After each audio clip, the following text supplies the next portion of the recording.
Got it. Got it, it says. Welcome, everybody, to the Regeneration Podcast. Happy Easter, too. Happy Easter. It seems like for the past couple of weeks, listeners who listen every week might realize that Michael and I and our guests, we're always referencing the changes in the lady at Zoom who's changing her voice. She's changed her MO. She was interrupting our podcast so that, like, when we played it back, we heard her say, "You have begin recording." And so anybody who does these things has to be fast friends with the lady at Zoom. I think she's annoying. I don't know what you think, Michael. I actually don't think she's real. You don't think she's real? Yeah, yeah. I think she's a Chinese bot. Yeah, a Chinese bot. A Chinese bot. Well, we're back with a guest who I think this is coming full circle. You know, I don't know if it was our first two, but two of the first four for sure. We did a two-part series with David Cayley, who joins us again here on the Regeneration Podcast. David Cayley had a illustrious career and a long career with the CBC. And I've said it at a Front Porch Republic interview with David, and I said it last time. And it's only grown, David, I'll be honest. Your work in media is the single best body of work in any media, I think, book, radio, TV, that I've come across in the last 30 years. It is an education unto itself, and it continues to kind of blow my mind. You know, we know, David, I hope you say something about this. You're working on kind of a history of the If I'm not too embarrassed. Okay, go on. And today we're going to talk about Simone Weil, and we're leading into what Michael, David, and I all think about maybe the future of where this whole thing is going. We might talk about the gospel, the future of the gospel. We'll kind of parse our words. Are we talking about Christianity? I know we're going to probably entitle the show "The Future of Religion," and David was insisting that we're going to plug Michael Martin's blog again, The Druid Stares Back. I recently completed a series of 3 kind of rando articles on religion at Front Porch Republic. And there's so many things happening in the church. We're going to talk about that. But David, when I go back, when we talk about Simone Weil, you're one of, I don't know, I think you've got to be one of the most informed people on her. We had John Milbank on a couple of weeks ago. It was spellbinding. And when we listened to you interview John Milbank, which you've done twice at least, you handle his body of work, which was just above me, blowing me away. I could grasp at it. You handle it with a competency and a depth that's just kind of otherworldly. So I do want to just, for the good of the world, direct people to your work found at your website, davidcayley.com, and choose. I just want to encourage our listeners to choose topics that interest them and just to listen. I've just done it so much over the last 20, 30 years. So welcome, David Cayley. If I had to boast about my editing prowess, I would certainly hold up the editing of at least 3 hours long interview with John Milbank. What came out of that in the series called The Myth of the Secular, because John is wild, right? Wild. He has a wild and luxuriant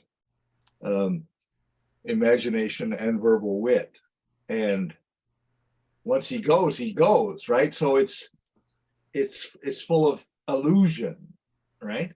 It is, and of course, for a radio listener, allusion to, okay, yeah. Who was that, right? Buckle your seatbelt. So yes, the editing of that interview into something that I felt, a committed listener could follow. Without knowing all the references, without knowing who Deleuze is, for example. I was proud of that editing. Yeah, and we direct people. I hope John liked it. I hope John liked it. We never discussed it. But. Okay, I bet he did. Again, if people listen to our conversation with John, that people can go back to yours for like a better understanding of the larger picture, the larger template from which it's working and so forth. Hey, Michael, why don't I turn it over to you? Because we said a couple of weeks ago, Michael was asking me, like, we got to do Simone Weil. And who are we going to have? And I'm like, duh, it's going to be David Cayley. David was so gracious in responding. But I think it's only appropriate, Michael, that you you kind of kick us in, because something was burning in you. There's kind of an evolution these conversations take, and we both realize we need to bring somebody into this conversation. Why did you want to talk about Simone Weil, Michael Martin?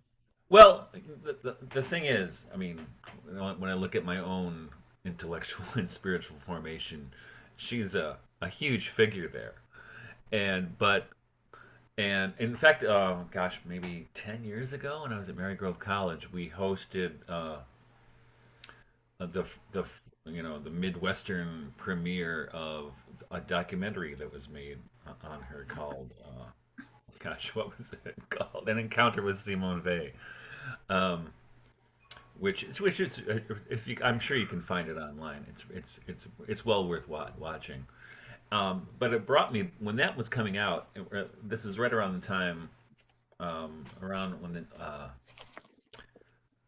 So here, I'll actually back it up. So I had a course in college on, I think it was Christian existentialism. But the thing is, they never offered these courses live in person. So and they were in the catalog, but they never showed up. So and I was an English major, so I went to the head of the philosophy and religious studies department. Said, "Hey, you guys never offer these courses. I would love to take them." He said, "Yeah, well, how about I just give it to you as a tutorial?" And this is a guy who went to Oxford, so he gave me an Oxford tutorial, and I'd read these books and I'd come in and I'd talk to them after the end of the week. Okay, come back now, read this book, and we did Simone Weil, and one of the things you find when you read Simone Weil is, as one scholar of hers said, you cannot read her and come away unscathed, because her witness is so severe and her intellect is so penetrating and her scrupulosity is so imposing that it's hard to fathom how important this is. I mean, you really have to reconsider, especially if you think of yourself as a Christian, what you mean by that word and what you mean by an honest person. We think about this, and I talk about this with students all the time. One of the things she said, how can we just go about our daily lives when so many people are suffering? And as I mentioned to students this week, because they were giving presentations on different things, and I said, you talk about this, but I mean, how many of us don't have blood on our hands? I mean, every time you pump gas into your car, how many people had to die in the Mideast so you could have gas? Now, you ever think about you're complicit in the system? And Simone Weil did that for me. But the other thing she did for me, and this is what, because I had a whole shelf full of Simone Weil in college, and then they just kind of stared at me from the shelf, looking at me, judging me from the shelf. And I'm like, okay, just don't look at me.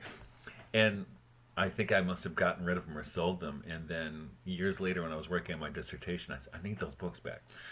And the reason being, because my doctorate is in early modern English literature, and I was in particular focusing on the metaphysical poets. And there's a wonderful letter where she writes to Father Perrin about her experience with George Herbert's poem Love 3, which she loved so much that she translated into French, and she would recite it to herself. And she said in this letter, I used to recite when I felt a migraine coming on, I would recite this to myself, a kind of way to relax myself. But she said that after a while, it took on the virtue of a prayer. And then during one of these recitations, Christ himself came down and took possession of me. Right? Which is for someone of Simone Weil's, self-awareness and having grown up in atheist environment, to say Christ himself came down and took possession of me is a pretty bold statement.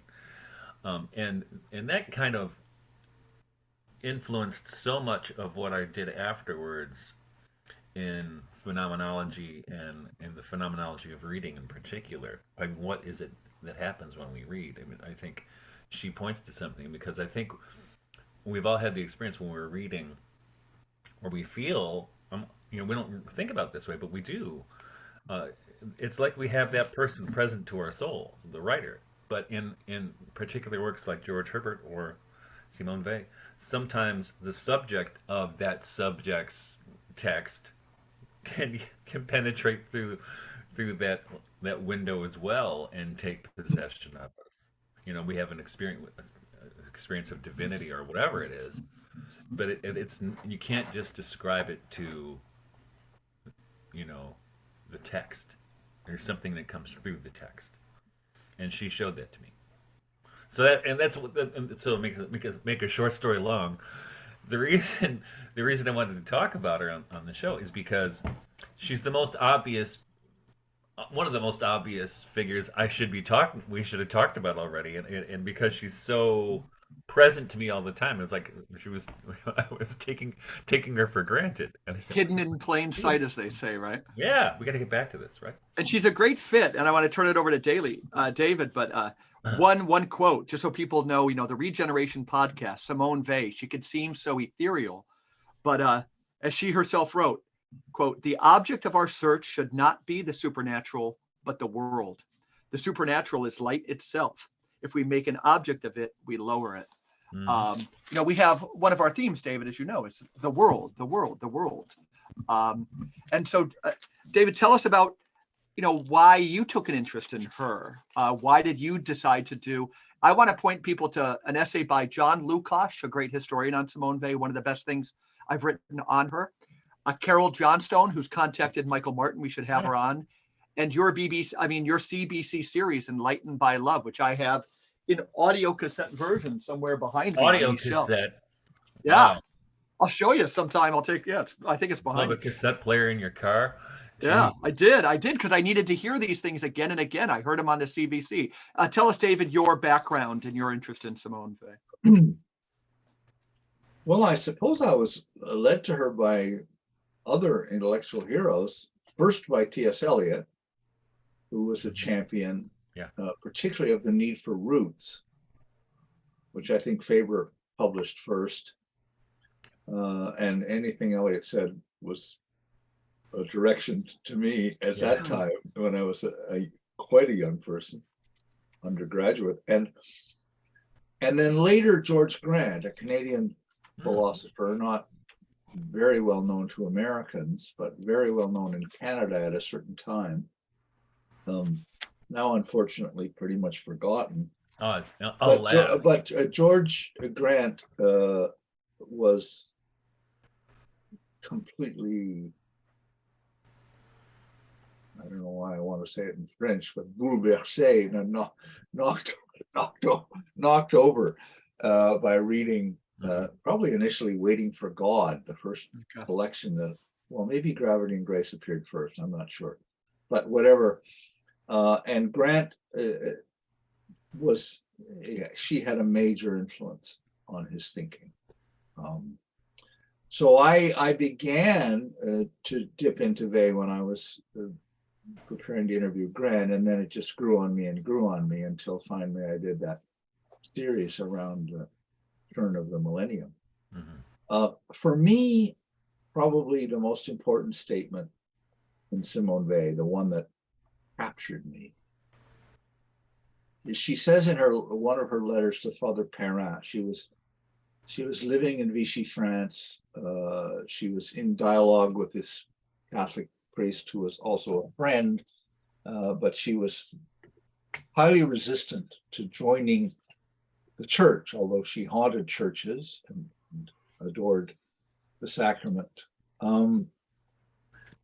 She says, "My place is at the intersection of Christianity and everything that is not Christianity."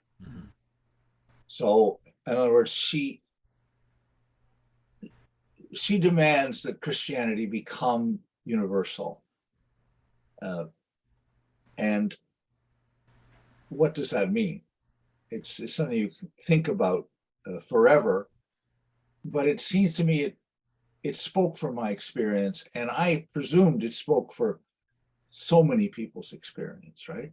That the mass exodus from religion, from Christianity, is based on some such intuition that how can this be true if there are all these others who experienced the truth in a completely different way? So how can God have disclosed himself in one place, in one person? It must be a question that every Christian has asked and either concluded, well, that's just the way God is.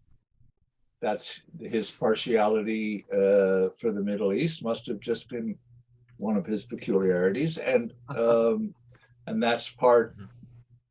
I mean, if I can quote Ivan Illich, once we were discussing the passage in the Gospels, in which Peter is given the keys of the kingdom. You are Peter, and on this rock I will found my church, and what you bind in heaven will be what you. How does it go? What you bind on earth will be bound in heaven. What you loose on earth will be loosed in heaven. In other words, he gives Peter seemingly supernatural jurisdiction, the sort of jurisdiction the Pope would later exercise in saying that people who went on the crusade would be given so many years off in purgatory. How on earth can the Pope exert jurisdiction over a spiritual realm? I mean, so I said to Ivan, well, I've never been able to accept this passage. I believe it's an interpolation in the teaching of Jesus. And he said, well, I take it as written because that is my faith, but I can't explain it to you except to point out that it's a joke. You are Peter means rock, and Peter was obviously a very unsteady rock, as you know, his failures are notable in the Gospels, to say the least. And then he finally said, you know, I take that as the darkness of God. Well, that's one way of looking at it, right? It is, that's just the way it was. The incarnation was here for these people. It didn't get to the others for 1,500 years. When it did arrive, it arrived on a gunboat in the face of in the form of a cruel conquest, an epidemic disease, the whole business, that this is God's providence. Weil speaks for a strange combination of faith, because Christ, as Michael quoted, took possession of her. She had that experience, and yet she remains a rationalist. She insists on, again, Michael's nice word, scrupulous, but she was very scrupulous thinking that every resource of the intellect must fully, faithfully, exactingly exhaust itself before the threshold of faith is even reached. Faith shines a light into that intellectual proceeding. So she spoke for me, because I couldn't stop thinking. I couldn't stop asking questions. I couldn't stop seeing the gospel as a tissue of contradiction, right? Right down to its root. For me, it's a tissue of contradiction, right? Mm-hmm. This is Illich says, he said to me that the incarnation is a surprise, remains a surprise, and could not exist as anything else. That's not what the gospel says. Jesus is constantly telling the disciples to search the scriptures. They'll see it's all foreordained. It had to happen like this. Have you not read? He says. So is this a divine plan? It all had to happen this way? Then it's not a surprise. It's a necessity. So it was thought up from before. Well, how can you think of that? Contradiction is at the heart of it. It's shot through with contradiction. So Weil, for me, is the thinker of contradiction, of universality, of the idea, very important in her, that faith cannot be compelled, that belief cannot be compelled. It's a matter of experience. So her critique of the church is damning and exhaustive. It goes right to the heart of the problem of an institution that wants to take jurisdiction over something that cannot be brought within any jurisdiction. So for me, just to conclude, she's the thinker that points the way forward. Yeah. Does she also at the same time, David, kind of like, sounds like, if I'm hearing you right, she's almost kind of wrapping up one era, right, and pointing the way forward at the same time. Her systematic scrupulosity in raising all these contradictions, you're saying it's so totally comprehensive that to read it is to maybe help us kind of kick in. I think what we see is so many people are hanging on. Well, I mean, we hang on when we're afraid, Yeah. I think, don't we? And we're seeing that at the moment across the board in a reactionary move that in journalism wants to save truth, as if truth had formerly been a pole star in journalism, that wants to save science in some sort of pure Cartesian form that never existed, that wants to save all modern certainties as a hedge against incipient chaos. Mm-hmm. So yeah, Weil is I think a prophet. I think she's also very much mistaken on many points. I don't want to say that she's the last word. I mean, she says, for example, that the Gospels are the last expression of the Greek genius.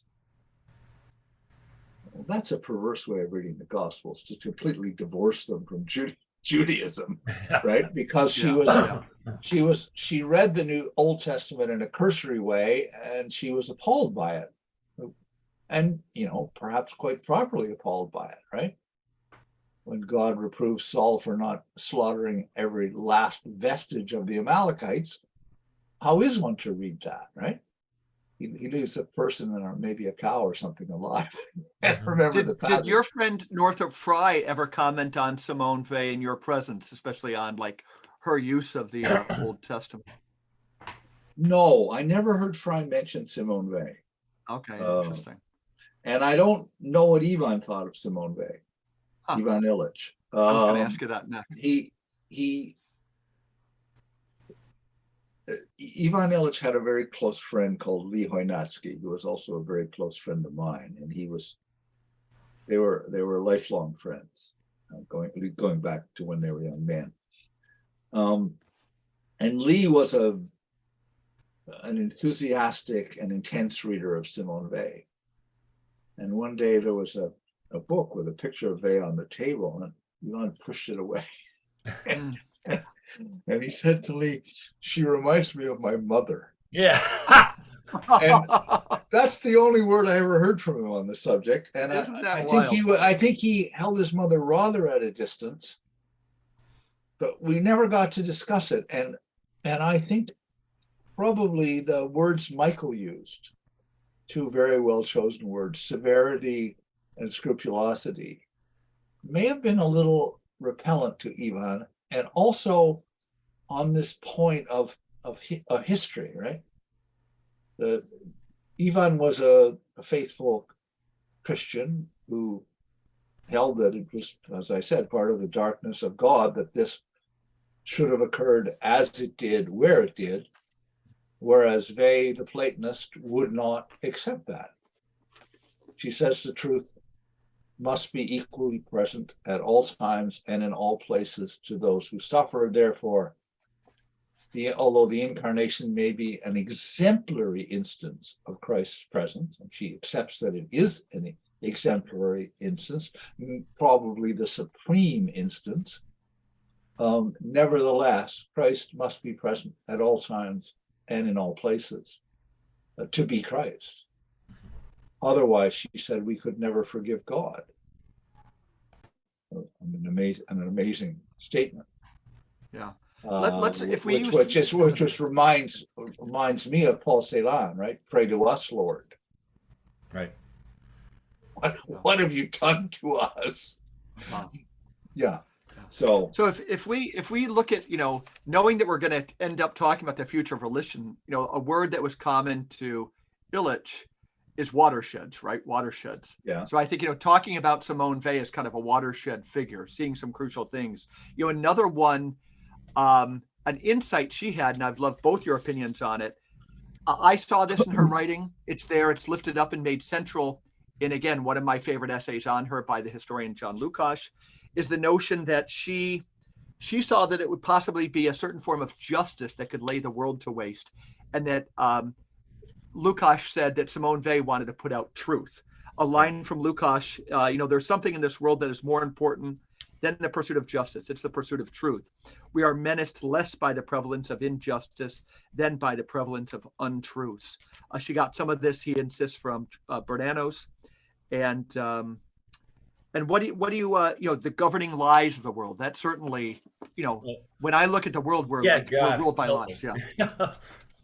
That's where we live right now. Well, one of the things, speaking of truth, I think her most striking statement is when she says truth is an explosive, right? And I whether you're talking about the truth of Christ or just truth of world historic events, we live in a period of they called it in the Soviet era hyper-normalization, right? Where we know everything's baloney, everything's baloney, the government knows we think it's baloney, but we're all going to pretend it's not baloney, right? That's hyper-normal. We're thinking everything's fine, yeah. And then, for instance, just recently we had this kid who leaked those Pentagon documents this week, and so the FBI can find him in 24 hours, and they still can't find the guy the woman who leaked the Supreme Court. They can't find the guys who are infiltrating the January 6th thing. They can't find those guys, but they can find this kid in 25 minutes, right? Come on. But we go along with it, and we pretend it's not truth. But this is what, when she talks about witnessing to the truth, and this is, like David said, with her scathing examination of the history of the church, why she couldn't enter, right? Because coercion is not faith. That's a witness to the truth, and you can see that in that recent Substack I wrote about the institutional church and the mystical church. That's basically where I was coming from. I can't buy it, right? I can't. And to be intellectually honest is not easy, boys and girls, right? It's not fun all the time because, you'll stop being invited to the fun parties, but you have to do it. As a philosopher, you have to, and this is what she was, right? She couldn't deceive herself, right? Even if she was wrong, she couldn't lie. She knew she couldn't lie to herself. And to the point of massive inconvenience in her own life. Well, yeah. Yeah. So I'm blaming David. her. Yeah.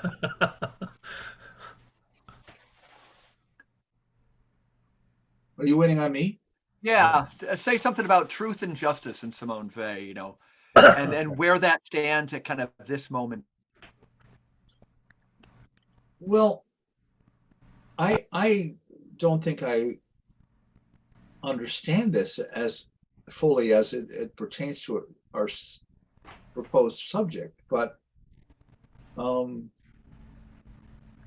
obviously intellectual honesty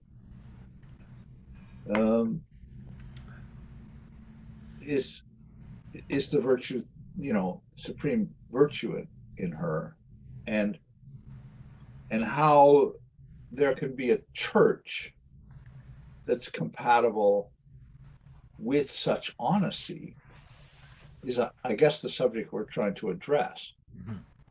And I've, I think if I had have explained what I had thought the church ought to be at certain points in my life, people would have said, well, sounds like a graduate seminar. How are you going to do that? Right.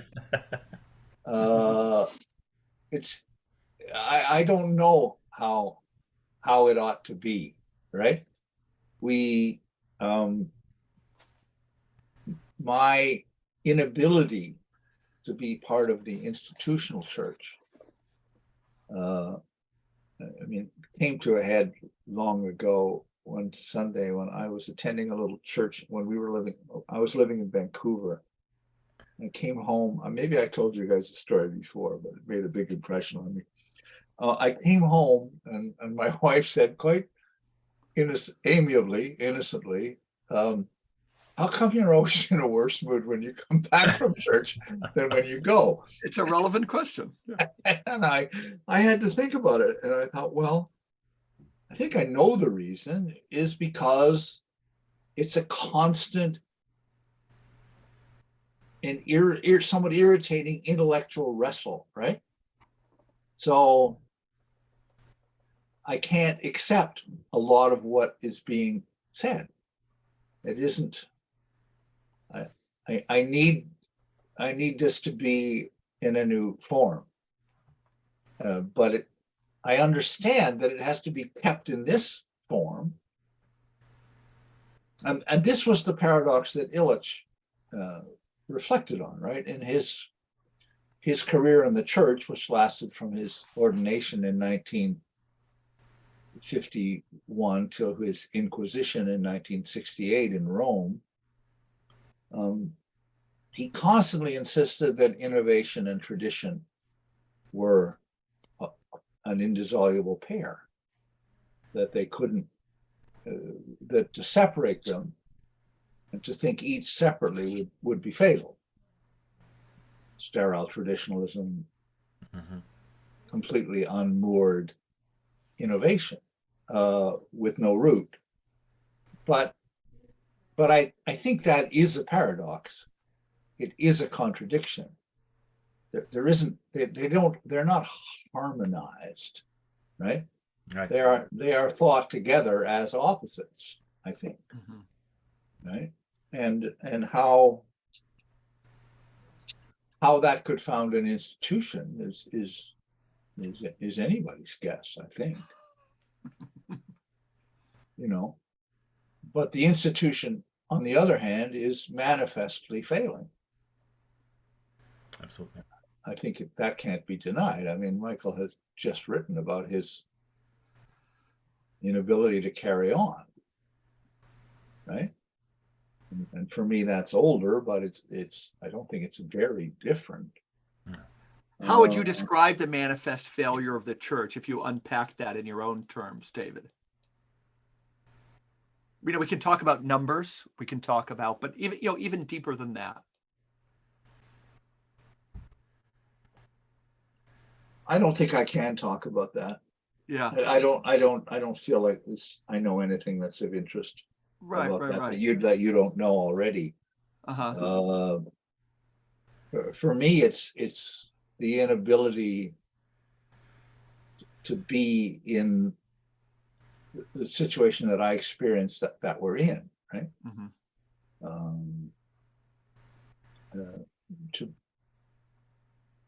To begin to experiment, to begin to try and understand what a religionless Christianity would be, which was Bonhoeffer's phrase, right? Which he began to experiment with in his letters from prison in 1944. So, but what is that? I think it means you first have to understand religion in its several senses, right?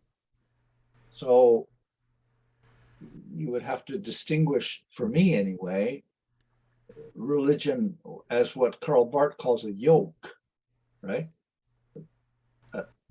It belongs to us. to praise, to worship, to reach beyond ourselves. And we wear that as a yoke, as an inescapable destiny. We are homo religiosus in that sense. That's how I understand Bart anyway. But that's the one side. But the other side is Weil saying religion is only a looking, right? She says that religion. So that's what she said. Religion properly is only a looking. It's a way of seeing. It's dogmas potentially shed light. But that's an unconstrained act. That's something that's free and possible. It's not something that can be made to occur. So those I think have to be thought together, because we're probably living, this is Illich again, right? This might be the most Christian age, he says, right? And that there's a passage in The Rivers North of the Future where I use the term post-Christian. He probably knows perfectly well what I mean, that I'm just referring to after Christendom. Yeah. But he takes the opportunity to reprove me and say, no, this, on the contrary, I do not think we're living in a post-Christian age. I think we're living in the most Christian age, which then he dares to say might be very close to the end of the world. So this is speaking in a very unguarded way for a man who has pretty strictly stayed away from apocalyptic statements throughout his life. So the most Christian age, what does that mean? Well, he, at one point in talking about risk as a way of thinking, he refers to it as a religious ceremonial, maybe the most prevalent religious ceremonial of our age. So interesting, yeah. He's thinking that Christianity spreading out from the church has absolutely pervaded the language, the mentality, the institutions of the West, and through the West of the world to a certain extent. What nuggets of Christianity would you say, some examples of the nuggets that have pervaded, that have spread? Well, what, feed my sheep, right? The pastoral mission, this is in Foucault, more highly developed than in Illich. The pastoral mission of every institution is completely taken for granted. I mean, care, as John McKnight says, the mask of love, is which institution is not providing care? We're suffused with pastoral care, and to that extent,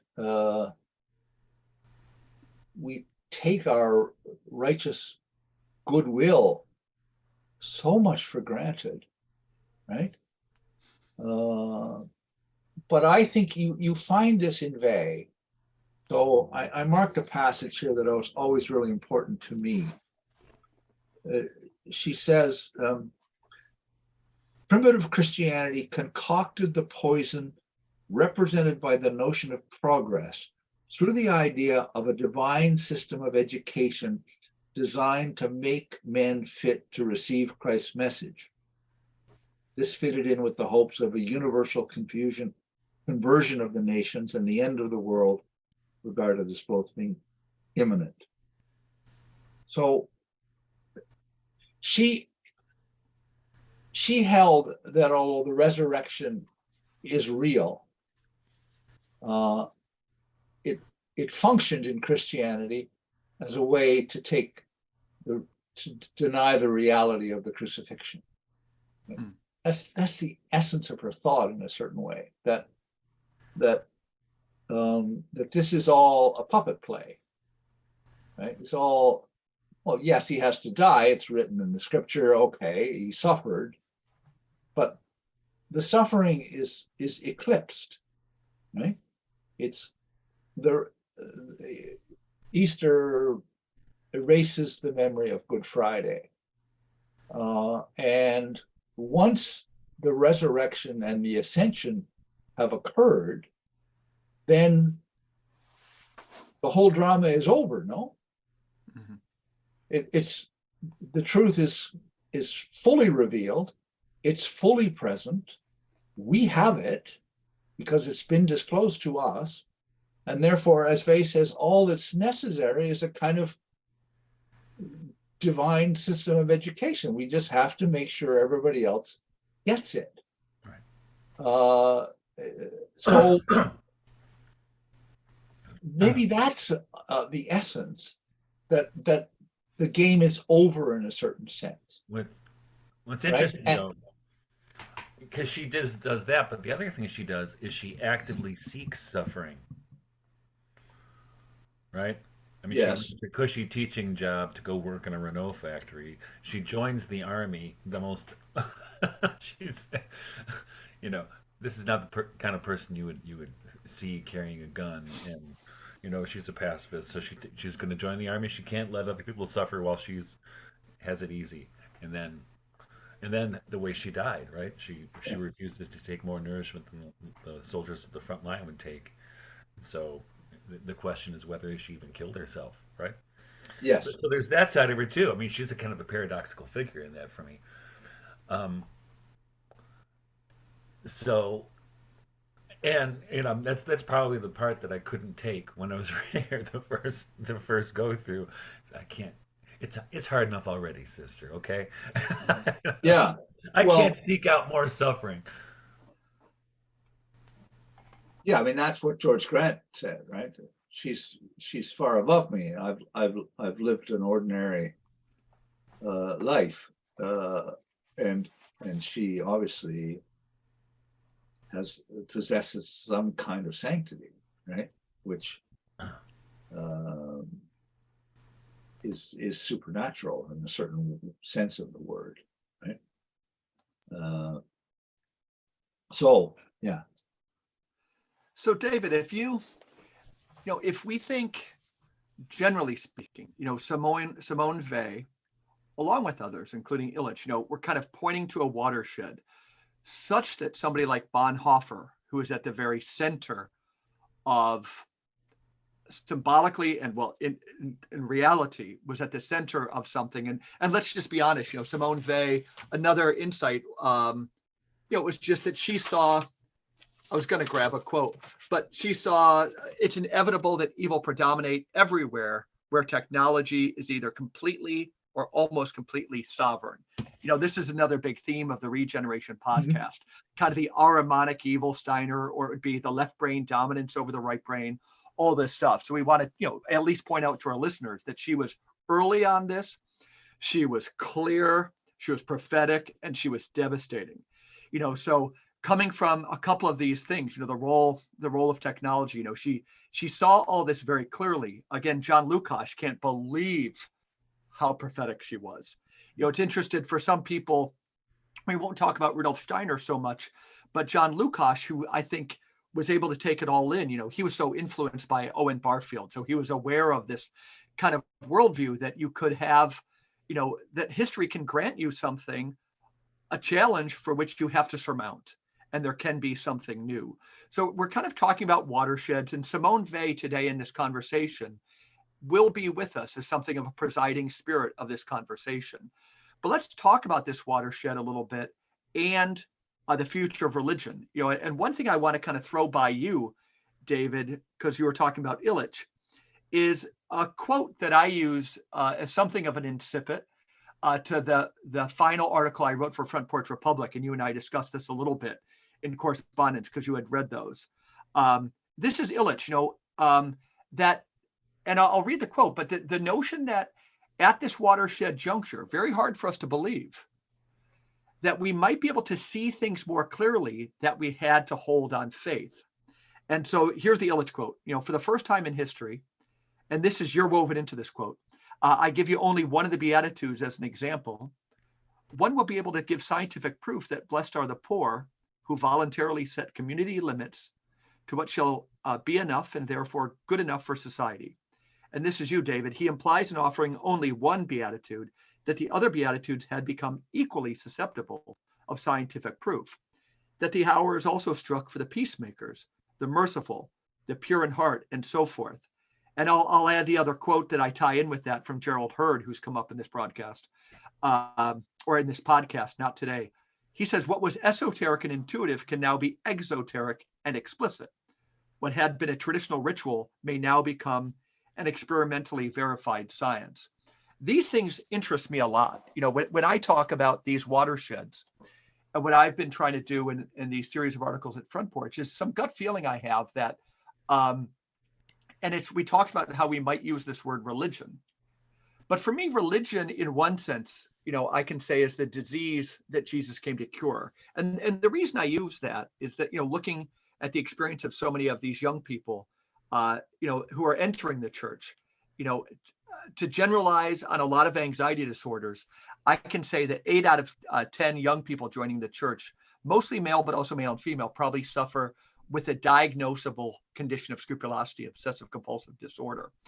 And to me, it seems like, from the early church that I symbolize maybe by a circle, all of a sudden after the Edict of Milan, in some way, shape, or form, everybody becomes nominally Christian. And what you have to do at that time is to exercise some form of crowd control. And so there's, whether we call it a proscenium arch when it's used in a theater or bread and circuses, or the altar rail where the priesthood is elevated up. The monks took off for the desert to live true, authentic Christianity. And then all of a sudden, the priesthood is kind of separated from the people, symbolically and literally, an altar rail. That we use these kind of crowd control techniques to, and their own form of bread and circuses. And I think that as we see this vast hemorrhage from the church, that, it's always what we call, a recapitulation with a difference. Some people, and Harold Bloom, or when anybody talks about enthusiasm, this kind of notion we can go back to the primitive Christianity. But I tend to think for the sufferers I see, there's a liberating message in the gospel, and it's really confused by a lot of this this kind of hocus pocus that goes on. And I'm a real believer, in the presence of Christ in the Eucharist. I think when we talk about real presence or real presence, I think that's emblematic, some of this language use of the hocus pocus. And so when Gerald Hurd and Ivan Illich are saying some things are being perceptible in our time, it's right there in Rudolf Steiner too. We don't need to talk about him. But I almost think we're getting ripped away from religion, and but I want to start naming what might come next. But if we are able to perceive more, a lot of this stuff that we called religion, it was totally appropriate in its time. No. We had to hand on the Beatitudes in a way that we almost bowed before them. Now we need to appropriate them within ourselves and take risks. And it seems to me, drop a lot of this language of love. We need things like courage and courtesy. And hope. Rudolf Steiner, even, he had, in my article, I talk about the word being used against the word. Maybe the time to in the Beatitudes, every Beatitude is used with a reward thing. Is it the time we have to talk about doing right because it's right? Well, Ivan Illich or John Calper-Powie said, the story of the Good Samaritan, which was so crucial and axial for Ivan Illich. John Calper-Powie would say, and he was a perceptive reader, it seems to be the only place in the New Testament where you don't perceive the presence of a Prospero-like, kind of prickly deity and so forth. Michael, I know you're itching to say something. Well, yeah, a couple of things. I mean, so, as my, position for a while has been part of the bane of the church has been it's been basically run by monastics for most of history, right? And that for 1,700 years. And as I think you observed, Mike, didn't somebody tell you at the monastery that most of the guys in there are either gay or on the spectrum, right? Well, you could say in monasticism across the board. I have a friend who's visited a lot of monasteries. Yeah, you're dealing with, repression, autism, or homosexuality. Yeah. Or and so when you were talking about that, I was thinking about that, and I think that's part of the problem in at least the Catholic and Orthodox churches is that you have those guys for the last 1,700, 1,800 years um, calling the shots for how the married people should live. But the other thing is, I mean, I couldn't help but think those are the kind of people who like to have authority and like to have control, like to have things ordered, right? It's Bill Gates. It's Bill Gates. It really is. And I see a lot of these young people you're talking about who are drawn to, and we talked about this before, are drawn to those more severe and traditional forms of Christianity because you got somebody who is the father you call father telling you what to do, right? I mean, it's if Sigmund Freud hadn't been born, we would have had to invent him, right? It's very funny. Um, there's that part of it, but the other part, and another of David's interlocutors, Charles Taylor, in his book A Secular Age, talks about the church in, say, in medieval times, where he and I get accused of being a medievalist. I don't know why. But Charles Taylor was saying, no, let's look at the church during medieval times. It was not how we think of it now. What was important then was the community, these little tiny communities, whether it was in England or France or wherever, right? Little tiny places that were so far out of the orbit of the Vatican and of all the power structure, where all that really mattered was not whether the priest was celibate but it was whether he was a good man who the people trusted, right? Um, and it was not until after the Reformation came in, and this is the Reformation and the Counter Reformation to me are two examples of you know uh, dueling neurotics who just get in there and want to tighten up ship, and they're all about the rules and they're going to straighten things out, and then you think that's straightened out? Well, we're going to straighten out in a straightened out way, and it's just absurd. And what happens is, and all the through church history, every time there's there's a council because people are losing control. That's why they hit what councils were to reassert control over the message, right? Um, and so like for instance, Paul Vanderklay, I think he thinks of me as a medievalist, but I'm not at all. But what I'm calling for in that article is a decentralization of let's not call it Christendom, but another person who wrote about this and actually experienced a lot of criticism, and it wasn't published in his lifetime. And when it was published at first, it was heavily edited. Was Novalis's book, Christendom or Europe, where you could read it one way and thinking he's just harkening back to a romantic a picture of the medieval age, but he's not. He is looking at the effects of the scientific revolution and the impending industrialization that was accompanying that, and seeing, Blake did this, right? This is what Blake was railing against, the satanic mills, that there's, we're losing something extraordinarily essential. And I think a big part of what we can call the the rats leaving the sinking ship of Christendom is that it's hard to play the game any longer, especially after COVID and everything. That um, that these institutions are, in any way deserve our trust, or not just trust, but we should in any way put ourselves under their authority. Um, Even though that would be a much easier way to do it. So, and Rudolf Steiner would say, well, this is because what we need now are new forms. These older forms no longer function, and essentially they're like shells. They're there and they're pretty, but the substance is gone.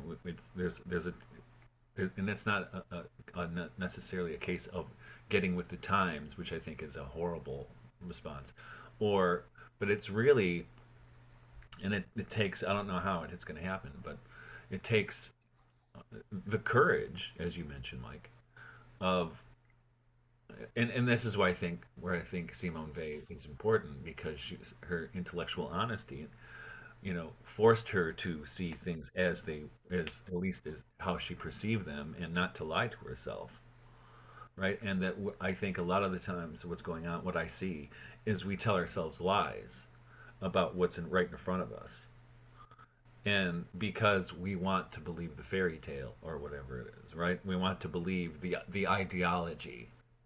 And so the other thing where we just end with this is part of it, as I think what happens is we get hampered by the conceptual life, and we get hampered by the ideology, and it doesn't have to be, like the severe kind of ideology that you subscribe to and you send in your donation every 6 months or whatever.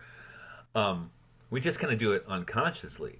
We subscribe to it, and one of the things Rudolf Steiner said, and I don't know where this is in his books, but somebody, I heard it by secondhand, and I think it's, even if he didn't say it, it's worth saying, that he wished that every day he could have a different word for anthroposophy, because if he had a different word for it, people wouldn't have a conception of what it is, so you'd Yeah, have to start fresh. And I think That's Christianity good. could That's use one good. of Yeah. those, right? that's very interesting. Well, when those, since we talked of those Simone Weil programs, they were part of a set that I imagined as 4 separate radio series, one with René Girard, one with Simone Weil, one with Ivan Illich, and one with a Dutch criminologist called Herman Bianchi, who also was trying to bring biblical language into the discussion of justice, more known in Europe. And when I was discussing this plan with my executive producer, who was a dear friend and a miraculously indulgent boss, he said, well, this is good, that you're looking at all these different contemporary receptions of Christianity, but I want you to get back to, afterwards, to the nitty gritty, to the real political world or whatever, the social political themes. And I remember thinking, I don't know if I said it to him, but that's what I think this is, right? This exactly is, it's set apart in your mind because somehow it concerns religion. Therefore, it doesn't concern the world. So that's the thing, the idea that I think needs to be gotten over, right? Me too. If you talk of the Middle Ages, I mean, religion then didn't mean what it means now. Mm-hmm. It meant something much closer to a virtue, a practice, a way of life, right? It's only in the early modern period that religion somehow coalesces as with the Reformation, right? That then what you believe becomes, your body of religious precepts, your 39 articles of religion become very important, right? And what everybody believes then becomes important. And it's like children. I remember coming out of something It's like across children. my daughter with some friends all on the porch, and they were all talking. They were about 7 or 8 years old, whether they believe in God. Yeah, as if that was some kind of sensible question. Yeah. Right. And there's the big guy is up there or he's not up there. So which is it? Right. So okay. Yeah. But I think this whole, and then the following on from that then is the idea that if religion is in fact the way of life, it's whatever binds us, whatever compels us, whatever we ultimately believe to be good enough for us, what we will live, then we have to confront the actual religion that we're living in, right? That is what I took out of Illich, is that without an exploration into the present, but also into the past, because how did this all come about, right? And what is it covering, right? What is hidden by it?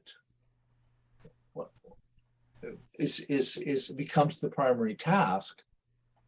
But it's hard to get that across in a milieu like the broadcasting milieu that I worked in, right? That there's a lot to talk about, right? And there's a lot to talk about that isn't the news. It isn't the latest scandal. That isn't the latest misstatement. That isn't, this orgy of scandalization that takes up all the mental space through the news media. And if you talk to 9 out of 10 people who want to reform the CBC, they want to have more news. Right? They want to have, we've got to get back to trusted news. We've got to get back to the facts. All this kind of, which it's easier to think that way if you don't know anything about the history of journalism. You've never heard of William Randolph Hearst or 100 others that I could mention. But so, yeah, it seems to me that this question of the future of religion is also an investigation of the contemporary religious environment as a religious environment, right? The corruption of the best is the worst. How do people who think themselves, and how much more superstitious are people who think that they're scientific? Yeah. Because their superstition is completely hidden from them. Yeah. Right. So, yeah. Well, you saw, David, in my in kind of my approach, I think that the way we're talking here is super useful for all of us. We all kind of have had experiences in church. We're pretty conversant with different denominations, Catholicism in particular. But in my ponderings and thinking, I think that like the Catholic Church, we could say Oswald Spengler or even Steiner, maybe the Russian age is going to come first and so forth. But the, I have a lot of interest in a new iteration of the Catholic Church or the faith, that might come more from the American land. Last time we had some really interesting conversations about Native American resources we could draw on. But, I also have an image that the first thing, Simone Weil was defined by like resistance.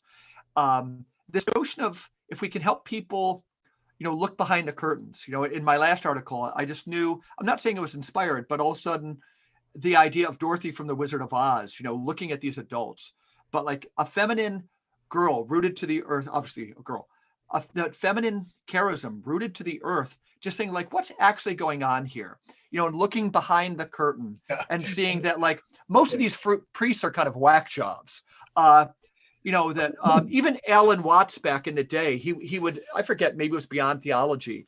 And I was in graduate school for theology at the time, but he gave me a visual of, which I knew from being an altar boy, these people hanging out. He has them smoking cigarettes, in the sacristy before going out and putting on this show, right? And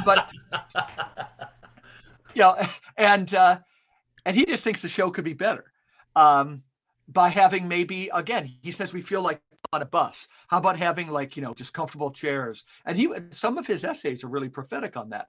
Anyhow, but when I'm saying this, and you mentioned all these religions, and we're all pretty conversant with this, but that there's the religion of medicine going on now. So look behind the curtains. Is Anthony Fauci, is he more of a bishop, kind of weird church type? Yeah. That Pope, right. And then we're going to do it behind the schools. We're going to peer behind the curtains of the mystique of schools.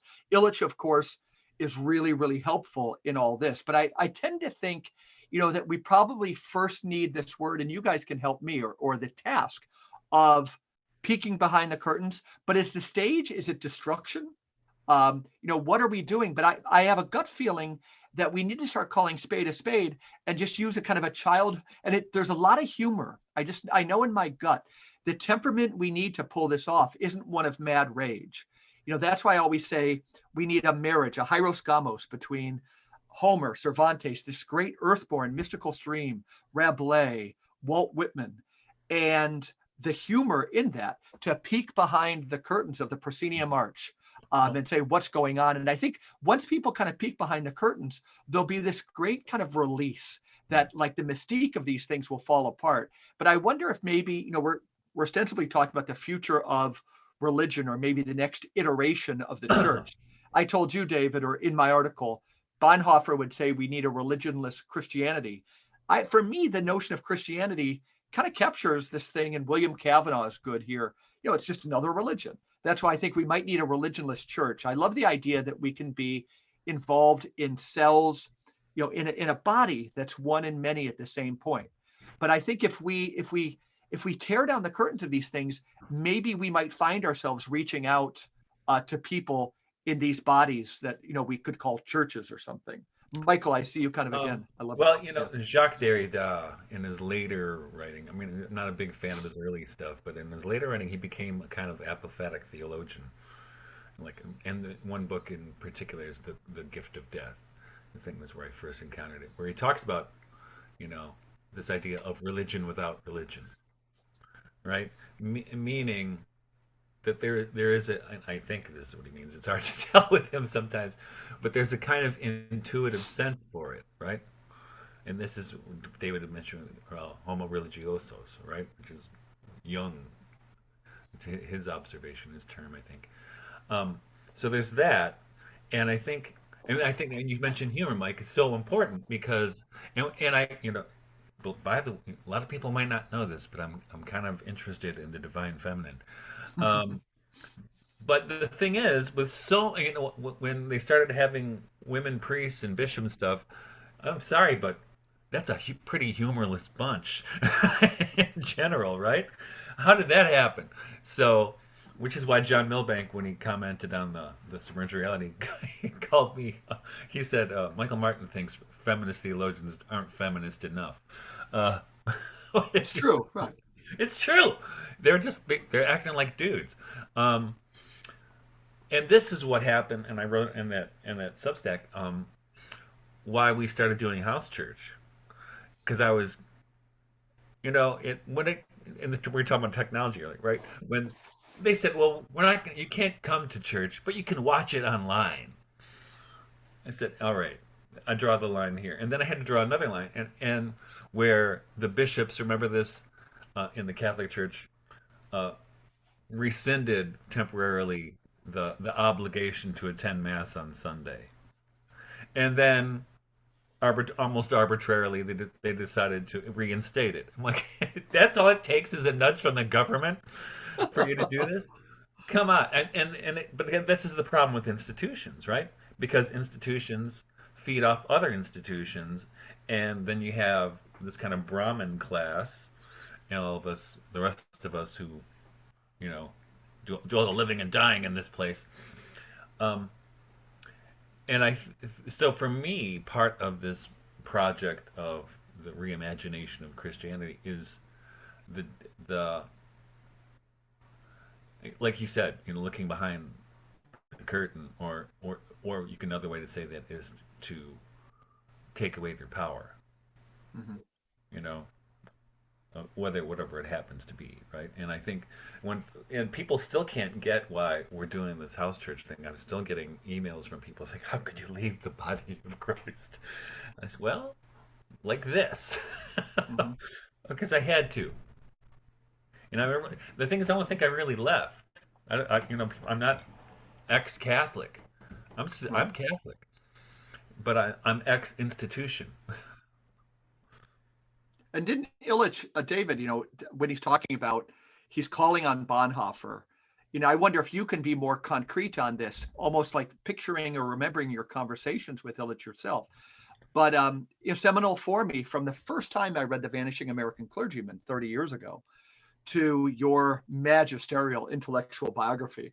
But this notion that it will return again to the hillsides and to the mountaintops, and there will be a blessing of consecration, a prayer of thanksgiving. That for me, if they're looking, if I have to speak from my experience, the tyranny that young people joining the church, there's this kind of like infernal dance between the fewer people in there, the higher percentage of them that struggle with scrupulosity, and what in a behavioralist conditioning they're doing to already scrupulous priests to act more scrupulous. And we've been severed. I always say, our ontological reality as Catholics is different because we're so severed from our hospitals and schools, where severing isn't the right word. They're no longer innovative, or they're nothing. So we have this church building where there's this strange infernal dance going. So when Illich says kind of just, take it outside and have a simple blessing, I know that simple blessing over the elements is what young people need beyond critical mass. So, we could say the religious impulse, there's a word. When I would kind of teach my Wendell Berry course at the college, I forget where it came up. But there's one way of looking at the word religion is to say, like, when my kids would walk to the post office and they didn't want to touch the cracks on the sidewalk, that's kind of religious behavior. I have my stepfather-in-law, he's an atheist, but he celebrates his half birthday, his quarter birthday, and everything. I tell him he's more religious than I am. My kids, again, they would jump from the couch to the other chair because they couldn't touch the floor. I think this is a wonderful human impulse to consecrate some days. Thomas Traherne on festival days. How beautiful. We're all yearning for that color. But when we make the whole world religious, there's no religion. And we have to get it back into a container that seems about appropriate.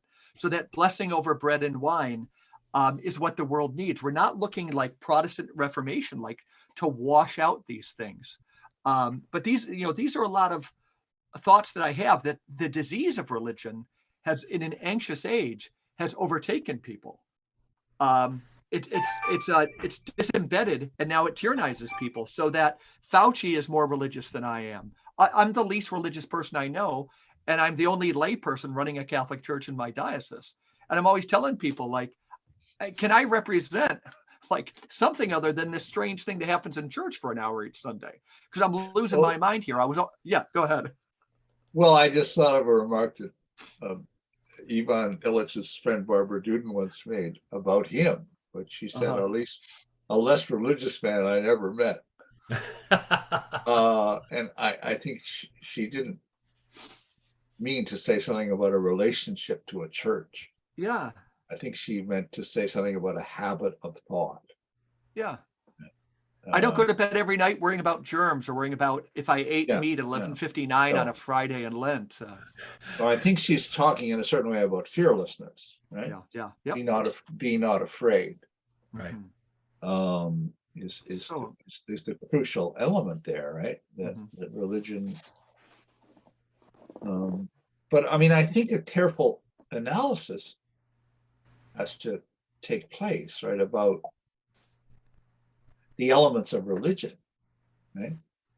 So one of the words that really preoccupies me, and which is just everywhere doing harm, is the word sacred. Right?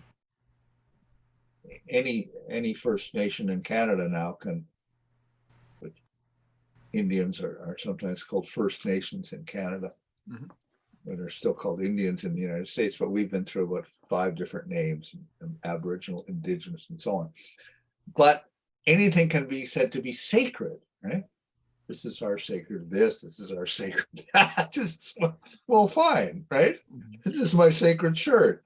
I mean, the sacred is just something that you make and then punish others for touching because you've set it aside, and you've said that God set it aside, essentially. But it's a completely arbitrary idea. It's the essence of arbitrariness, right, in a certain way. The essence of arbitrariness. Yeah. The beginning of the source of arbitrariness Which then is to becomes not be dogmatized. aware of where you're cutting the world up and what you're doing as you carve it up at those particular joints. So, yeah, I think again, I keep coming back to this. I guess that the actual religion has to be exposed in order to think of a world beyond religion or in a new religion or anything of that nature. I think you first have to analyze our current religious behavior, if you like. Mhm. So yeah. So then, I mean, presumably the veil of the temple being rent in two My central metaphor, could be yeah. the begin is the beginning of something that doesn't occur and does occur, obviously, because everything to do with Christianity is paradoxical, right? This was something I learned from another Martin, David Martin, who is a British sociologist of religion and a priest. Very, very helpful to me in understanding what Illich was talking about. And David said, well, Christianity is a religion and not a religion. I don't know if he ever put it in those terms, right? But it has to take the form of religion. So baptism must become a kind of circumcision, right? A mark of tribal belonging, even though it's the essence of a free act. It can't become compulsory, but it does become compulsory.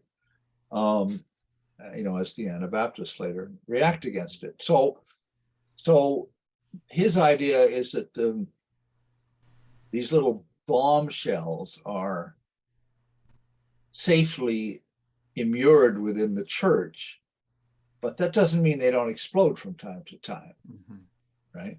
So that element of the veil being rent is always there in Christianity, right? And it's constantly expressing itself as anti-slavery or as antinomianism or all these expressions throughout the history of Christianity. Expresses dialectic of containment explosion, right? Right. So it has to be kept alive in order to keep exploding. Therefore, it must be retained in some way, which it isn't now retained. So, Yeah. Sometimes I think a more humble container is what we need, Michael. Well, I think I've written about this, and people take it the wrong. I think what's in order is a rewilding of the church. Yeah, that's a nice. And some people, when I've written about that, they said, "Oh, you mean letting the grass grow on the parish?" No, it's not. That's not what I mean. You just native species. No, I'm talking a little bit more metaphysical. I mean, they're really, in order for, I think of all people, who said this? Slavoj Žižek. That in order for Christianity to survive, it needs to die. Needs to die. Yeah. Right. To be rewilded in a way, you could say. You know what young people, a phrase that they're responding to lately is, if you tell them the kingdom of God, it was always presented to be a contagion of sorts. It was just a word that maybe I saw in Gerald Hurd, but this semester, like what? What is it? What does that mean? Well, I don't know. It's like the central proclamation of the gospel, this thing called the kingdom of God. It's like what Jesus can't shut up about. But it's a perceptual, it could be like a contagion. It could spread. Boy, does that seem to open up this wild hunger. And your phrase rewilding, the idea that it's a contagion, that all of a sudden maybe maybe it appears that it can be spread, but that's hopeful that a contagion could spread that helps us kind of see the new directions we want to go. David, we're probably getting within the last 5 to 10 minutes. A personal favor for me, and it definitely relates to our theme, is in our local diocese, they have this, again, I mentioned at the beginning, this thing called the ministerium. It's a big meeting. It's usually held at like a major conference center and so forth. but working with some friends, as opposed to the theme being, in the middle of this year, we have 3 years of Eucharistic renewal, the most holy, holy, holy, holy, holy, holy real presence. We kind of smuggled in the topic as being friendship. And I worked with this person to smuggle it in there based on really, a huge theme for you in your intellectual biography of Illich. It's also something that's very personal to me, that you see crowds of students. I can see them walking to class right now at my window. Within this group of 8 people I see, you probably have 5 of those that would say like they're incredibly lonely, even in the midst of that crowd. So you say that, prophecy, according to Illich, was supplanted by friendship. Could you do me a personal favor, David, if you have any, to break that down a bit, or to say something about friendship? Because I think we all know that this thing, religion of the future of religion, if it's going to do anything for people, it's going to help connect them to others. And this word friendship, just like the idea of the kingdom of God being a contagion, friendship is something that they yearn for in a way, and they don't even know what it is. It's like a word that's dangled before them. Can you speak to that for a little while? I can try. Well, Ivan was a man who presumably was more than once called a prophet. I've heard it hundreds of times. And so Sure. he must have heard it hundreds more than I did. So what he's saying is simply that, once the word of prophecy, which is on the tongues of the prophets in the Hebrew Bible, is in the womb of Mary and then in the world, prophecy is fulfilled. That's the end of prophecy in the formal biblical sense. He was aware that prophets are referred to in the New Testament, and he had the interesting idea that their particular vocation was the detection of Antichrist, i.e. the potential corruption of this word. But a lot of others think that's not what prophets were. But generally, so he's saying God is with us, right? That's the meaning of the incarnation. This presence is fully available to me in the form of any other. Mm-hmm. That's what Ivan says the gospel is about. It's what it means. And so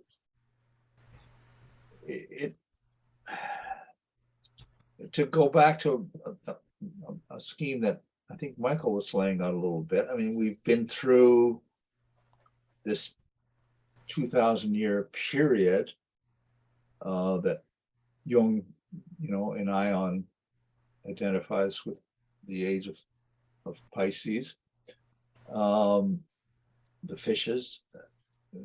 But it doesn't matter how you think of this in great years or whatever, that there was a widespread intuition.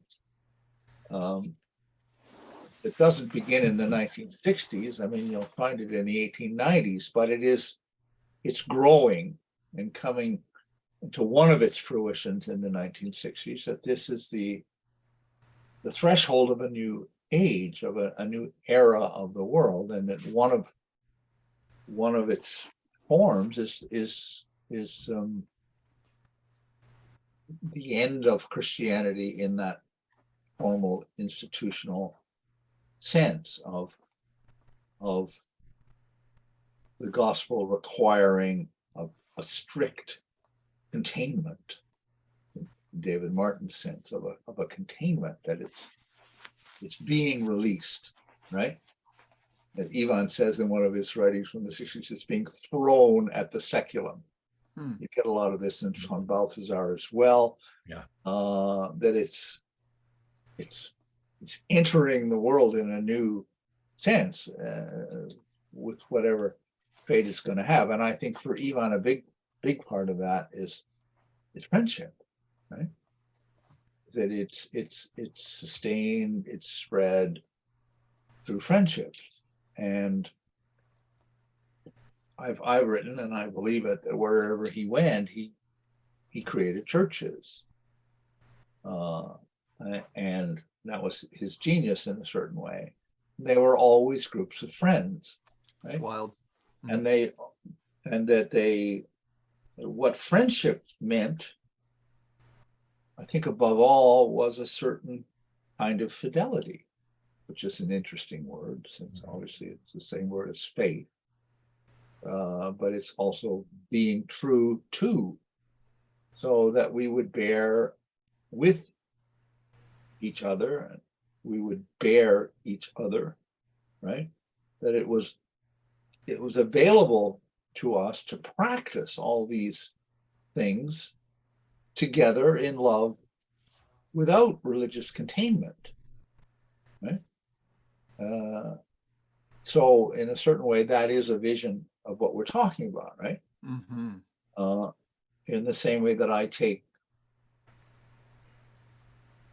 faith, hope, nourishment from being with you two, right? That's what I take to be friendship. Yeah. That it feeds us, and that we experience the full reality, right, of what has been contained in religion. So as far as sacraments, for example, I mean, I can never get over the church. My imagination was formed in the church, right? Long before I was consciously thinking about it, my sensibility and my aesthetic feeling, it all took shape in Anglican churches. So I'll long for that till I die. But in my experience, although I can remember a few memorable masses with Ivan, which really seemed to me to be what a mass should be. He was presiding? Eating, no, he never presided after. Okay. Yeah. But he was among friends, so you could. There was no altar rail. There was no. It was a meal amongst friends, as I felt it should be. But for the most part, in my experience, it's when friends come over for dinner and music that I most vividly experience communion. Yeah. Right? Well, I don't know. It's never been blessed by a priest, but for me, that's a secular sacrament. That's a communion. We're going to eat and we're going to sing, and we're going to eat and we're going to sing together, in the face of one another. And so that's, I don't know. Is that anything? It's a lot. It's a lot. Well, that poem I mentioned, Love 3 by George Herbert, that so moved Simone Weil. That's what happens. It's the Eucharist, but it's at a table sitting down with Jesus saying, "Hey, let's sit down. Got you something here, right? Love bade me welcome." And remember, like in many churches right now, the wine is gone because of COVID. Many people are just saying a prayer of unity as opposed to the sign of peace, and we could do a whole show on Ivan Illich and Conspiratio and so forth. But and again, I always invoke, probably for the fourth time here on the History of the Podcast, Coventry Patmore's the Eucharist was a meal so that every meal might become a Eucharist. But we have a problem if people aren't having meals at home, they're just on the TV. We need, Jesus could only use the meal as a Eucharist because the meal was pre-existing. Right now, that's not a reality culturally. And if we are to rebuild it, as opposed to pointing people to that 5 minutes at Mass where you say, this is the real most holy presence, we'd be better served encouraging people to invite friends over for dinner with music and embraces and kisses of peace and food shared amongst friends and germs and germs and germs. That's right. Yeah. So we haven't lost anything because we can't lose it. Yeah. If it's real, we can't lose it. George Grant loved this story about General MacArthur, who said, "The communists have killed God." And George said, "No, that they can't do." Yeah, that's great. That's great. What a great way to end, David. I hope another year doesn't pass. We're probably getting to close to a year of this podcast, Michael. Really? Well. I believe I'm out of mead. Otherwise, I would issue Martin Family Meadery commemorative 365 days of the Red Generation. That's nice. Yeah, but we need a beer can. Yeah. Yeah. Couldn't be more fitting. David, there's so many other subjects that you've pursued. When you're ready, you're such a friend and inspiring. When you would like to come on and talk, so I heard it. You were talking about the history of journalism, right? And it was so relevant to what we were talking about, peering behind the curtain. You're working on a book on the CBC. If you ever want to do a podcast based upon that, Michael and I think, all things are holy. So we'd love to have you back and talk. All right. Well, that book is, I hope, going to be in the hands of publishers within a few months. Oh, wow. Well, I grew up on the CBC, both radio and television, because in Detroit, we got it. Yeah, you were a Detroiter. Yeah. Awesome. Well, thank you, David Cayley. All right. Well, bless you both. It's a great joy to spend time with you. Absolutely. And thanks. I hope we're going to meet pretty soon. I hope so. Yeah. When our country will relax its borders. You got to stop meeting like this. That's Okay. great. Okay. Yeah. Thank you, everybody, for listening to the Bye-bye. Regeneration Podcast. We'll see you next week. Bye-bye now.